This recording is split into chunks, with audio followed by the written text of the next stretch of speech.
بسم اللہ الرحمن الرحیم۔ السلام علیکم۔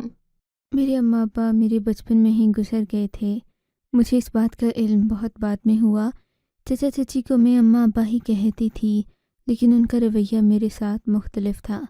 پھر ایک دن مجھے میری پھپھو نے یہ تلخ حقیقت بتا ہی دی کہ دراصل میری چچا چچی میرے حقیقی والدین نہیں ہیں، بلکہ مجھے انہوں نے بچپن سے پالا ہے۔ اس دکھ نے تو مجھے جیسے اندھا کر دیا تھا۔ میں چپ چپ سی رہنے لگی، جہاں ان سے پہلے لڑتی تھی، امیدیں وابستہ کرتی تھی، اب میں نے ایسا کرنا چھوڑ دیا تھا۔ چچا چچی بھی شاید میری اس تبدیلی سے آگاہ ہو چکے تھے، سو وہ بھی کھلم کھلا مجھ پر ظلم و ستم کے پہاڑ توڑنے لگے۔ اب میں پورے گھر کے کام کرتی، ان کے بچوں کے کپڑے وغیرہ دھوتی اور کھانا بھی پکاتی۔ اس کے بدلے میں چچا چچی نے مجھ سے وعدہ کیا تھا کہ وہ میری شادی کسی نیک انسان سے کر دیں گے اور یوں میری زندگی سکون سے گزر جائے گی۔ پر میری زندگی میں وہ جو میں نے سوچا ہی نہیں تھا، اور خدا کسی دشمن کی بیٹی کو بھی ایسے انجام سے بچائے۔ ایک دن میں اپنے کمرے میں تھی، رات کا وقت تھا، سونے ہی لگی تھی کہ دروازے پر دستک ہوئی۔ میں نے جا کر دروازہ کھولا، دیکھا تو سامنے میرے چچا کا بیٹا لڑکھڑا رہا تھا۔ وہ کبھی ادھر لڑکتا تو کبھی ادھر۔ یہ دیکھ کر میں حیران ہو گئی۔ میں جلدی سے واپس جانے لگی کہ بولا، کہاں جا رہی ہو نائلہ؟ مجھے روٹی تو بنا دو، سخت بھوک لگی ہے۔ میں اسے دیکھ کر اس حالت میں حیران تو رہ گئی تھی، پر میں اس کی بات کو ٹال بھی نہیں سکتی تھی کہ وہ چچی کو شکایت لگا دیتا تو پھر بھی میری ہی شامت آتی۔ اس کے کہنے پر میں کچن میں گئی۔ میں نے جلدی جلدی کھانا گرم کیا، پر ابھی کھانا گرم ہی کر رہی تھی کہ مجھے اپنے پیچھے کسی کی موجودگی کا احساس ہوا۔ میں نے پیچھے مڑ کر دیکھا تو میں حیران رہ گئی۔ نعمان میرے پیچھے ہی کھڑا تھا، پر اس کی نیت ٹھیک نہیں لگ رہی تھی۔ لگتا تھا جیسے وہ نشہ کر کے آیا ہے۔ یہ دیکھ کر میں نے کمرے سے باہر نکلنے کی کوشش کی، پر اس نے آگے بڑھ کر کمرے کے دروازے کو دھکا دے دیا۔ دروازہ خود بخود بند ہو گیا اور اس نے مجھے کمرے میں اکیلے پا کر فائدہ اٹھانے کی کوشش کی کہ میں نے چیخ و پکار شروع کر دی۔ کچن میں خوب شور شرابہ ہو گیا۔ یہی شور سن کر میری چچی دوسرے کمرے سے دوڑتی ہوئی آئیں۔ چچا نے بھی دروازے کو زور لگا کر ایک جھٹکے سے کھولا۔ سامنے ان کا بیٹا مجھے زد و کوب کر رہا تھا۔ انہوں نے اپنے بیٹے کو تو کچھ بھی نہیں کہا، بڑی خاموشی کے ساتھ اسے وہاں سے بھیج دیا۔ سارے طوفان کا رخ میری طرف مڑا۔ چچی بولیں کہ میں سب جانتی ہوں، تو نے ہی میرے بیٹے کو بہلایا پھسلایا ہوگا، وہ بچپن سے ہی اچھا ہے، اس نے کبھی اس طرح کسی لڑکی سے بات کرنے کی کوشش نہیں کی، ضرور تیرے ہی اشاروں پر وہ کچن میں آیا ہوگا۔ اب شور مچا کر تو معصوم بن رہی ہے، ہمیں سب پتہ ہے، تیری ماں بھی ایسی ہی تھی۔ چچی کے منہ سے یہ تکلیف دہ باتیں سن کر میرا دل مرجھا گیا، پر میں جانتی تھی کہ اگر میں نے ایک لفظ بھی منہ سے نکالا تو یہ لوگ مجھے اور زیادہ پریشان کریں گے۔ میں چپ چاپ وہاں سے نکل آئی۔ پتہ تو ان کو بھی تھا کہ ان کا بیٹا ہی غلط ہے، لیکن پھر بھی اگلی صبح ناشتے پر بھی یہی موضوع زیر بحث تھا۔ خدایا، میں تو سوچتی تھی کہ ماں باپ مر کھپ گئے تو اپنے اثرات بھی ختم ہو گئے، پر ان کی اولاد بھی ویسی ہی ہے۔ چچی نے لقمہ دیا تو چچا بولے، ہاں میں تو بھائی صاحب کو بہت نیک سمجھتا تھا، پر بھائی صاحب کی ایسی اولاد ہوگی سوچا نہیں تھا، کیوں نہ ہم اس کی شادی کر دیں، ویسے بھی لگتا ہے کہ یہ شادی کے بغیر نہیں سدھرے گی۔ چچا کی غلیظ باتیں سن کر میرا تو میٹر گھوم گیا تھا، پر میں ان سے اگر کچھ کہتی تو وہ یہی کہتے کہ اس کی شادی کر دو، یعنی دکھ ہر چیز کا علاج شادی ہی ہے۔ یہ بڑی عجیب بات تھی۔ بہرحال جیسے میں کمرے سے باہر نکلی تو چچی نے بڑے سرگوشی والے انداز میں چچا سے کہا، ویسے کیا کہتے ہو، ہمارا بیٹا بھی کوئی نیک نہیں ہے، ہم اس کی بھی شادی کر دیتے ہیں، ایسا نہ ہو کہ کوئی اونچ نیچ ہو جائے تو محلے بھر میں بدنام ہو جائیں۔ ویسے بھی اس منحوس کی وجہ سے سب محلے والے ہمیں ظالم ہی سمجھتے ہیں، اس نے اپنی اداکاری سے سب کو جال میں پھانس رکھا ہے، ایسا نہ ہو کہ اس کے ساتھ کچھ برا ہو جائے تو محلے والے ہمارا جینا دو بھر کر دیں۔ تم پہلے اپنے بیٹے کی شادی کرو، اس کے بعد ہم اس کی شادی بھی کر دیں گے، تاکہ ہمارے پاس کوئی جواز نہ رہے اسے گھر رکھنے کا۔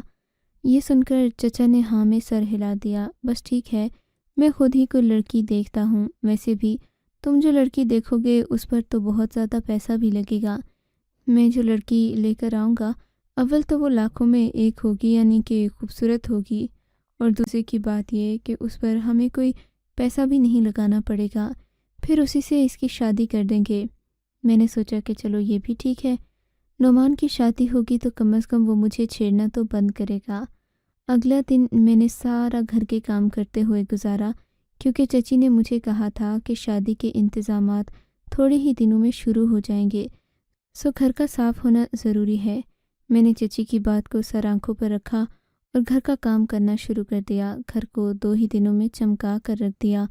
تیسرے دن ہمارے گھر کے دروازے پر ایک نوجوان خوبصورت لڑکی کھڑی تھی، جو اتنی حسین تھی کہ جسے دیکھتے ہی انسان کی بھوک مٹ جائے۔ چچا کے ساتھ ہی کھڑی تھی اور کافی کم عمر لگ رہی تھی۔ چچی اسے دیکھ کر حیران رہ گئیں۔ یہ ہیرا کہاں سے لائے ہو؟ چچی نے لڑکی کی طرف دیکھتے ہوئے رشک بھری نظروں سے کہا تھا۔ وہ مجھے بھی جلانے کی کوشش کر رہی تھیں۔ واہ بھئی، جوانی تو اصل ہم نے اب دیکھی ہے، ورنہ آج کل کی لڑکیاں نہ جانے ایسا کیا کرتی ہیں کہ چہرے پر نحوست پھیلی رہتی ہے، رنگ پیلا زرد، اور ہاتھ پاؤں میں جان نہیں ہوتی۔ چچی نے یہ کہہ کر میری طرف حقارت سے دیکھا۔ میری آنکھوں میں آنسو آ گئے۔ مجھے کھانے کو ہی کیا ملتا تھا کہ میرے اوپر رنگ روپ چڑھتا۔ بہرحال اس لڑکی کو میرے کمرے میں لایا گیا۔ میرا کمرہ کافی اچھا تھا، کیونکہ چچا کی اور کوئی بیٹی نہیں تھی، اس لیے یہ کمرہ مجھے ہی ملا ہوا تھا، لیکن چچا نے اب کہہ دیا تھا کہ یہ لڑکی تمہارے کمرے میں رہے گی۔ گھر میں اور کوئی کمرہ تھا نہیں، مجبوراً مجھے اس لڑکی کے ساتھ کمرے میں رہنا تھا۔ یوں وہ میرے کمرے میں آ گئی۔ لڑکی واقعی بے پناہ حسین تھی، پر ڈری ڈری سی لگ رہی تھی۔ اس نے لال رنگ کا جوڑا پہنا تھا۔ میں نے اسے کمرے میں لا کر بٹھایا۔ وہ خوفزدہ ہو کر چاروں طرف دیکھنے لگی۔ میں یہاں سے واپس کب جاؤں گی؟ وہ لڑکی میری طرف دیکھ کر بولی۔ اس سے پہلے کہ میں اسے کچھ جواب دیتی، میرے چچا کمرے میں داخل ہوئے اور اس کی طرف دیکھ کر بولے، تو جانتی ہے نا کہ اس سے کوئی بات نہیں کرنی، پھر کیوں خواہ اپنا وقت ضائع کرتی ہے؟ اس سے کوئی بات کی تو پھر بہت برا ہوگا۔ چچا نے اسے اشارتاً کہا اور کمرے سے نکل گئے۔ اب تو اس نے میری طرف دیکھنا بھی گوارا نہیں کیا، جیسے کسی نے اس کو چابی دے دی ہو۔ وہ چپ چاپ ہو کر بیٹھ گئی۔ پھر تھوڑی دیر بعد خود ہی اٹھ کر کپڑے تبدیل کیے اور سونے کے لیے لیٹ گئی۔ میں نے کہا تمہیں بھوک لگی ہوگی، پر اس نے میری بات کا جواب نہیں دیا، یہاں تک کہ چچی خود ہی کھانا لے کر آ گئیں۔ انہوں نے اس لڑکی کو اپنے ہاتھوں سے کھانا کھلایا اور کمرے سے چلی گئیں۔ رات کا وقت ہو گیا تھا۔ میں دن بھر کام کر کے تھکی ہوئی تھی۔ میں نے کمرے کی بجلی بند کر دی اور سونے کے لیے لیٹ گئی۔ رات کا نہ جانے کون سا پہر تھا، جب مجھے لگا کہ کوئی بھی نہیں تھا۔ ایسا عموماً جنوں بھوتوں والی کہانیوں میں ہوتا تھا۔ میں نے اسے اپنا وہم سمجھا۔ واپس سونے کے لیے آنکھیں بند کرنے ہی لگی تھی کہ میری نظر سامنے بیڈ پر پڑی، جہاں وہ لڑکی تھوڑی دیر پہلے ہی لیٹی ہوئی تھی اور اب وہ وہاں نہیں تھی۔ میں نے جلدی اٹھ کر غسل خانے کو دیکھا۔ غسل خانہ بھی خالی تھا۔ پھر میں باہر آ گئی۔ دیکھا تو وہ لڑکی صحن میں بھی نہیں تھی۔ تبھی میری نظر دروازے پر پڑی، جو کہ ہلکا سا کھلا ہوا تھا۔ باہر کا مرکزی دروازہ کھلا دیکھ کر میرے تو ہوش ہی اڑ گئے۔ میں نے سوچا کہ کہیں وہ لڑکی چور تو نہیں تھی، گھر کا دروازہ کھول کر بھاگ گئی ہو۔ سو میں جلدی سے بھاگ کر مرکزی دروازے پر گئی۔ کیا پتہ شور مچاتی تو مجھ پر ہی الزام آتا، سو خاموشی سے ادھر ادھر دیکھنے لگی۔ تب میری نظر چچا اور اس لڑکی پر پڑی، جو کہ مرکزی دروازے سے نکل کر دوسری طرف جا رہے تھے۔ چچا اس لڑکی کو بازو سے زبردستی گھسیٹ کر لے جا رہے تھے، جبکہ لڑکی بار بار اپنا ہاتھ چھڑا رہی تھی۔ پھر چچا نے نہ جانے اس کے کان میں کیا بات کہی کہ وہ مجبور ہو کر سر جھکا کر ان کے ساتھ چل پڑی۔ چچا کو گھر سے باہر دیکھ کر میں نے بھی ان کا پیچھا کرنا شروع کر دیا۔ میں دیکھنا چاہتی تھی کہ وہ جا کہاں رہے ہیں۔ تھوڑی دور جا کر ایک اور آدمی بھی ان کے ساتھ مل گیا۔ وہ دونوں لڑکی کو لے جا کر مسجد میں داخل ہو گئے۔ میں سوچ بھی نہیں سکتی تھی کہ مسجد تو مقدس کاموں کے لیے ہوتی ہے، پر نہ جانے کیسے یہ لوگ مسجد میں داخل ہو گئے۔ یہ دیکھ کر میری حیرت کی انتہا نہ رہی کہ وہاں نکاح کے انتظامات موجود تھے۔ مجھے یہ دیکھ کر سمجھنے میں زیادہ دیر نہیں لگی تھی کیونکہ یہاں پر اور بھی گواہ موجود تھے اور نکاح کے لیے کافی زیادہ لوگوں کا ہونا ضروری نہیں تھا۔ میں نے سوچا کہ اگر ایسا ہو گیا تو چچی کی زندگی تو برباد ہو جائے گی۔ میں وہیں سے الٹے قدموں پلٹی اور جا کر گھر میں چچی جان کو جگا دیا، ان کو ساری کہانی سنائی۔ وہ غصے میں ہڑبڑاتی ہوئی اٹھیں اور دوڑتی ہوئی قریبی مسجد کے دروازے پر پہنچ گئیں۔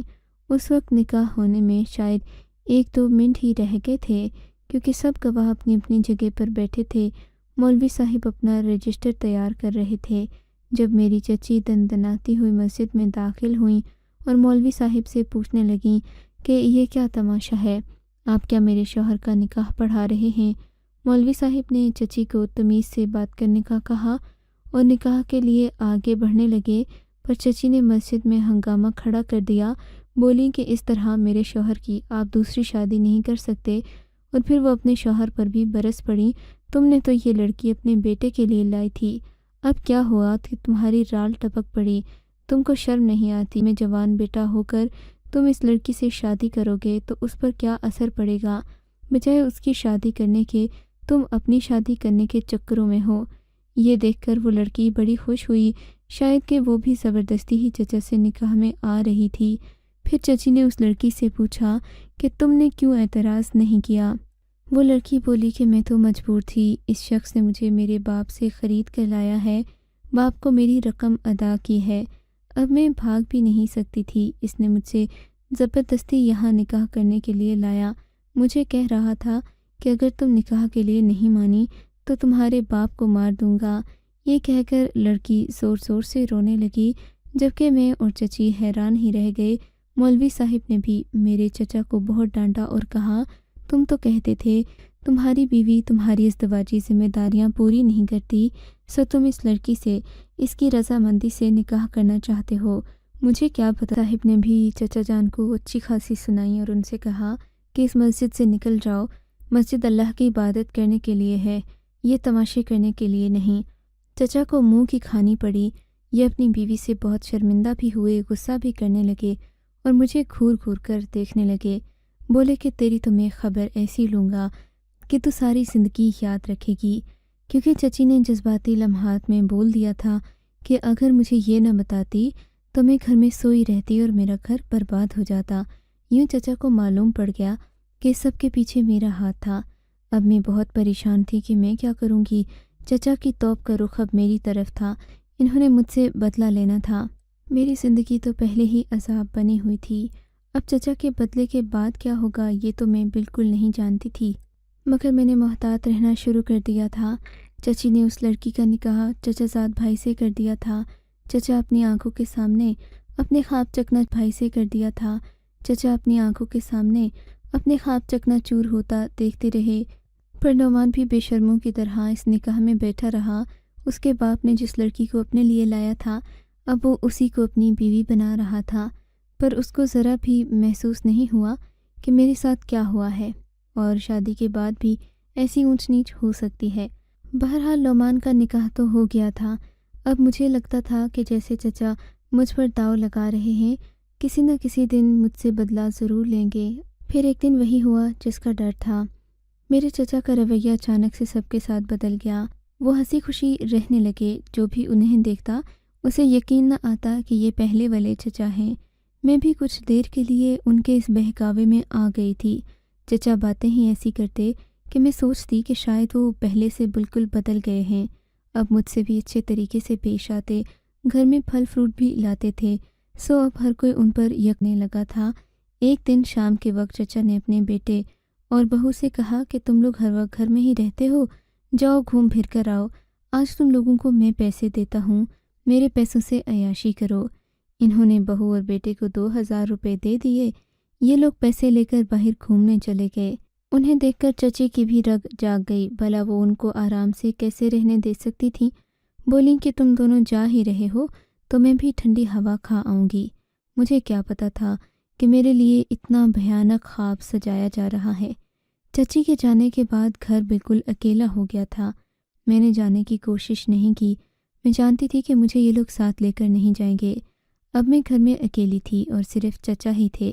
مجھے اگرچہ کوئی پریشانی نہیں تھی، پر نہ جانے کیوں میرا دل زور زور سے دھڑک رہا تھا۔ چچی کے جانے کے بعد چچا کے تیور بدل گئے۔ انہوں نے باہر والا مرکزی دروازہ کھول دیا اور بولے اب تم دیکھنا کہ تمہارے ساتھ میں کیا کروں گا۔ تم نے مجھے دھوکہ دیا تھا، میں نے تمہارا کیا ہی بگاڑا تھا؟ تمہاری چچی سے تو اچھا سلوک تھا میرا تمہارے ساتھ، لیکن تم نے میری زندگی برباد کی۔ اب تم یہ دیکھو کہ میں تمہاری زندگی کیسے برباد کرتا ہوں۔ چچا نے یہ کہا اور پھر مجھے زبردستی پکڑ کر ایک کمرے میں بند کر دیا۔ میں چیختی چلاتی رہی کہ چچا دروازہ کھولو، میں مر جاؤں گی، پر چچا نے دروازہ نہیں کھولا۔ تبھی بیرونی دروازے سے مجھے کچھ لوگوں کے اندر آنے کی آواز محسوس ہوئی۔ اس وقت میں نے اپنے کمرے کو زور سے کنڈی لگا دی تھی۔ چچا نے باہر سے تو دروازہ بند ہی کیا تھا، میں نے بھی اندر سے بند کر دیا۔ چچا باہر سے چلانے لگے، دروازہ کھولو جلدی، تمہیں کیا لگتا ہے کہ تم بچ جاؤ گی؟ میں اپنے بچوں کو اس وقت تک گھر نہیں آنے دوں گا جب تک تمہارا بندوبست نہیں ہو جاتا۔ میں یہ سن کر خوف سے تھر تھر کانپ رہی تھی، اب تک کسی بھی لمحے ٹوٹ جائے گا۔ تبھی میں نے کھڑکی کی طرف دیکھا، دبلی پتلی تھی، کھڑکی سے بھی چھلانگ لگا سکتی تھی۔ تبھی میں نے کھڑکی کا پٹ کھولا اور وہاں سے کود گئی۔ اسی لمحے دروازے کو توڑ دیا گیا۔ وہ تینوں میرے کمرے میں داخل ہوئے، ادھر ادھر بھوکے کتوں کی طرح دیکھنے لگے۔ چچا بولا کہ کہاں گئی ہے، وہ مجھے گالیاں دینے لگا۔ میں کھڑکی سے بھاگ کر مرکزی دروازے کی طرف جا رہی تھی کہ چچا نے مجھے دیکھ لیا۔ وہ تینوں بھوکے کتوں کی طرح میرے پیچھے بھاگ پڑے، مجھے جا کر مرکزی دروازے پر جا لیا۔ تبھی میں نے پاس پڑی خالی شیشے کی بوتل اٹھا لی۔ انہیں کہا کہ میرے قریب کوئی نہ آئے ورنہ میں خود کو زخمی کر لوں گی، کسی کے کام کی نہیں رہوں گی۔ میں نے دیکھا چچا کے ساتھ ایک بوڑھا آدمی بھی تھا جو چہرے سے ہی خبیث لگ رہا تھا۔ چچا نے کہا کہ یہ اسی لڑکی کا باپ ہے جس کا تو نے میرے ساتھ نکاح ہونے سے روک دیا تھا۔ اب میں اپنی دشمنی نکالوں گا، میری قیمت ضائع گئی ہے۔ میں اسے اپنے لیے لایا تھا، اس کی بیٹی کو اپنے ساتھ کے لیے لایا تھا، اور تو نے جا کر اس کا نکاح میرے بیٹے سے کر دیا۔ تو بڑی ہی بے غیرت نکلی۔ چچا نے مجھے گالیاں دینا شروع کر دیں۔ میں حیران تھی کہ کوئی چچا اپنی بھانجی کے ساتھ ایسا کیسے کر سکتا ہے۔ میں نے تو ان کی ہمیشہ خدمت کی تھی، پر چچا نے قیمت ضائع جانے پر مجھے ہی اپنا اگلا نشانہ بنا لیا۔ دراصل وہ مجھ سے اپنی قیمت پوری کرنا چاہتے تھے۔ یہ دیکھ کر مجھے بہت افسوس ہو رہا تھا، دل جل رہا تھا، مگر میں کیا کرتی؟ میں چپ چاپ کھڑی تھی۔ اسی لمحے میرے دل میں ایک بات آئی کہ کیوں نہ میں اس گلاس کے شیشے کو اپنے اوپر توڑ دوں۔ میرا خون نکلے گا تو میرا کیسے نکاح کریں گے؟ یہ لوگ مجھے چھوڑ کر بھاگ جائیں گے۔ پر خوش قسمتی جیسے ہی میں نے گلاس کو توڑا، گلاس کے چھوٹے چھوٹے ذرے سامنے موجود چچا کی آنکھوں میں جا کر لگے۔ وہ ایک لمحے کے لیے چلا اٹھے۔ ان کے چلانے سے باقی دو آدمیوں کا دھیان بھی انہی کی طرف چلا گیا۔ چونکہ میں مرکزی دروازے کے قریب کھڑی تھی، میں فوراً وہاں سے بھاگی اور الٹی سمت بھاگی۔ وہ لوگ مجھے ڈھونڈ نہیں سکتے تھے۔ وہ لٹکی توندوں والے میرے پیچھے کہاں بھاگتے؟ میں دبلی پتلی شریرے بدن کی مالک لڑکی تھی۔ سامنے ہی آتی ایک گاڑی کو ہاتھ دیا، اس پر بیٹھ گئی۔ گاڑی والے نے مجھے دارالامان پہنچا دیا۔ میں نے اس کو ساری صورتحال بتا دی تھی۔ خدا کا شکر کہ میں بخیر و عافیت اس جگہ پہنچ گئی۔ میں نے یہاں آ کر سکھ کا سانس لیا، اگرچہ یہاں کی عورتیں مجھے تنگ کرتی ہیں، کہتی ہیں کہ تو نہ جانے کیوں اپنے چچا کے گھر سے نکالی گئی۔ چچا تو باپ کی طرح ہوتا ہے، مگر میں انہیں کیا بتاؤں کہ جب انسان کی آنکھوں پر لالچ کی پٹی بندھ جائے تو وہ سارے رشتے بھلا دیتا ہے، پھر چاہے وہ رشتہ ماں بیٹی کا ہو، بھتیجے بھتیجی کا، یا پھر دنیا کا کوئی بھی رشتہ۔ پیسہ واقعی اندھا کر دیتا ہے۔ آپ کو اگر یہ کہانی اچھی لگی ہے تو اس ویڈیو کو لائک کیجیے، اور اس طرح کی مزید کہانیاں سننے کے لیے ہمارے چینل کو ضرور سبسکرائب کیجیے۔ کہانی سننے کا شکریہ۔ آپ سے ملاقات ہوگی اگلی ویڈیو میں، تب تک کے لیے اللہ حافظ۔